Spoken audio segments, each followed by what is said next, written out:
Tere tulemast kuulama Estonian podcasti. Olen juba ammu mõelnud, et võiksin selle teha.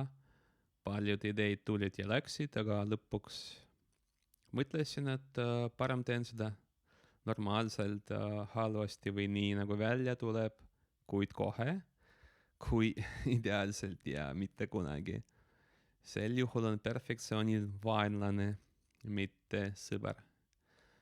Minu podcasti eesmärk on peamiselt aidata neid, kes oskavad juba natuke eesti keelt, aga ei saa või ei oska veel näiteks telekat või YouTube'i vaadata, sest see tundub veel üsna keeruline, nagu see sõna minu jaoks, või nad ei leia lihtsalt midagi põnevat, mis oleks lihtsamas keeles.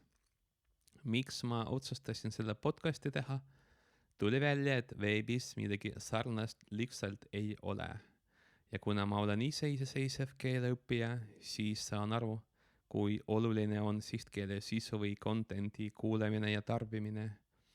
Eesti keele podcastidega on see probleem, et kuigi leidub huvitavaid saateid, siis sageli puuduvad tekstid ehk transkriptsioonid, mis on õppijatele väga vajalikud. Eriti nii-öelda algajatele ja madalama keskastme õppijatele. Ja eestikeelset sisu on võimalik leida, isegi kui ei ele Eestis. YouTubereid on ja isegi keele YouTubereid leidub, aga nad teevad hoopis teistsugust sisu kui see, mida ma püüan siin teha, mis mind itaalia keelt õppides aitas ja mida mul õnnestus leida just siis, kui hakkasin hiljuti ka hollandi keelt õppima. Mida sellelt podcastilt võite oodata?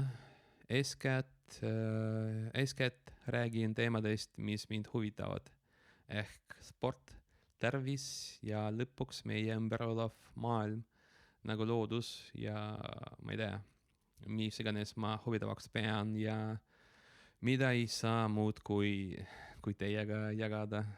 Ja loomulikult võõrkeeled ja võõrkeelte õppimise tehnikad, sellega seotud probleemid, raskused ja nii edasi. Ühesõnaga kõik need teemad, millest olen viimase 2 aasta jooksul ise teada saanud. Hakkame sellega pihta ja pärast ehk siis vaatame. Sinu soovitused on ka väga teretulnud. Lõpuks peabki mainima, et ma püüan ja tulevikus on mul plaanis iga episoodi mitte liiga pikaks teha. Põhjus on väga lihtne, nagu mina ise teen ja mida soovitan ka teistele, sama episoodi, videod ja mis iganes mitu korda kuulata. Mida rohkem, seda parem.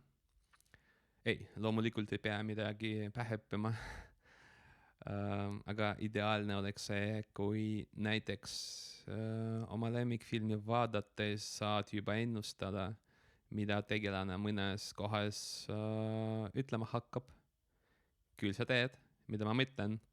Eks see ole siis kõik.